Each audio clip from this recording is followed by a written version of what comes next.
ബിസിനസ്സിലെ periodic stock ടേക്കിങ്ങിന്റെ importance എന്താണ്? Stock taking കൊണ്ട് ഉദ്ദേശിക്കുന്നത് നമ്മുടെ സ്ഥാപനത്തിലെ സ്റ്റോക്ക് ഫിസിക്കലി വെരിഫൈ ചെയ്ത് അത് ബുക്സിലെ സ്റ്റോക്കുമായിട്ട് റീകൺസിൽ ചെയ്യുന്ന പ്രോസസ്സാണ്. നമ്മൾ ഡീൽ ചെയ്യുന്ന പ്രോഡക്റ്റിന്റെ നേച്ചർ അനുസരിച്ചാണ് എത്ര കാലം കൂടുമ്പോൾ സ്റ്റോക്ക് ടേക്കിംഗ് എടുക്കണമെന്ന് തീരുമാനിക്കുന്നത്. വളരെ ഹൈ വാല്യൂ ഐറ്റംസ് ആണ് നമ്മൾ ഹാൻഡിൽ ചെയ്യുന്നതെങ്കിൽ, ഫോർ എക്സാമ്പിൾ ഗോൾഡ്, ഡയമണ്ട് ഇതുപോലെയുള്ള സാധനങ്ങളൊക്കെയാണ് ഹാൻഡിൽ ചെയ്യുന്നതെങ്കിൽ അതിന്റെ ഒരു പ്രത്യേകത എന്ന് പറയുന്നത് പ്രോഡക്റ്റ് വളരെ ചെറുതാണ്, എന്നാൽ വാല്യൂ വളരെ വലുതാണ്. അപ്പൊ അത്തരം സ്ഥാപനങ്ങളിൽ ഇത് നഷ്ടപ്പെട്ടു പോയി കഴിഞ്ഞാൽ വരുന്ന ലോസ് എന്ന് പറയുന്നത് വളരെ വലുതാണ്. അങ്ങനെയുള്ള ഷോപ്സിലൊക്കെ ഡെയിലി ബേസിൽ പോലും നമ്മൾ സ്റ്റോക്ക് ടേക്കിംഗ് ചെയ്യേണ്ടതായിട്ട് വരും.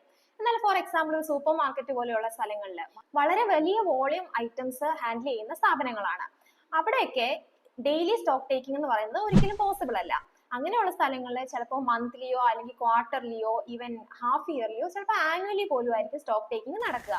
എന്നിരുന്നാൽ പോലും സ്റ്റോക്ക് ടേക്കിംഗ് ചെയ്യേണ്ടത് വളരെ ഇമ്പോർട്ടന്റ് ആയിട്ടുള്ള ഒരു കാര്യമാണ്. കാരണം ഇത് നമ്മുടെ ഇന്റേണൽ കൺട്രോളിന്റെ, സ്ഥാപനത്തിന്റെ ഇന്റേണൽ കൺട്രോളിന്റെ ഒരു ഭാഗമാണ്. സ്റ്റോക്കിലുള്ള വേരിയേഷൻ എത്ര പെട്ടെന്ന് നമ്മൾ കണ്ടുപിടിക്കുന്നോ, ഡിറ്റക്ട് ചെയ്യുന്നോ, അതനുസരിച്ച് ഇതിന്റെ ലോസ് നമുക്ക് കുറയ്ക്കാനായിട്ട് സാധിക്കുന്നതാണ്. സ്റ്റോക്ക് വേരിയേഷന് പ്രൊപ്പോർഷനേറ്റ് ആയിട്ടുള്ള സെയിൽ വരുന്നുണ്ടോ, അതനുസരിച്ചുള്ള ക്യാഷ് ഫ്ലോ നമ്മുടെ സ്ഥാപനത്തിലേക്ക് വരുന്നുണ്ടോ, ഇൻ കേസ് ഒരു വേരിയേഷൻ വന്നു കഴിഞ്ഞാൽ ഇത് എത്രയും പെട്ടെന്ന് ഡിറ്റക്ട് ചെയ്യാനായിട്ട് ഇത് സഹായിക്കുന്നതാണ്.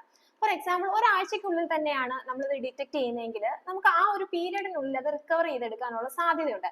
എന്നാൽ ഒരു വർഷത്തിന് ശേഷമൊക്കെയാണ് അത് നമ്മൾ കണ്ടുപിടിക്കുന്നതെന്നുണ്ടെങ്കിൽ അത് റിക്കവർ ചെയ്യാനുള്ള സാധ്യത വളരെ കുറവായിരിക്കും. അപ്പൊ സ്റ്റോക്ക് ടേക്കിംഗ് ഒരു അധിക ബാധ്യതയായിട്ട് കാണാതെ അത് നിങ്ങളുടെ ഇന്റേണൽ കൺട്രോളിന്റെ ഒരു ഭാഗമാക്കാനായിട്ട് ശ്രദ്ധിക്കുമല്ലോ.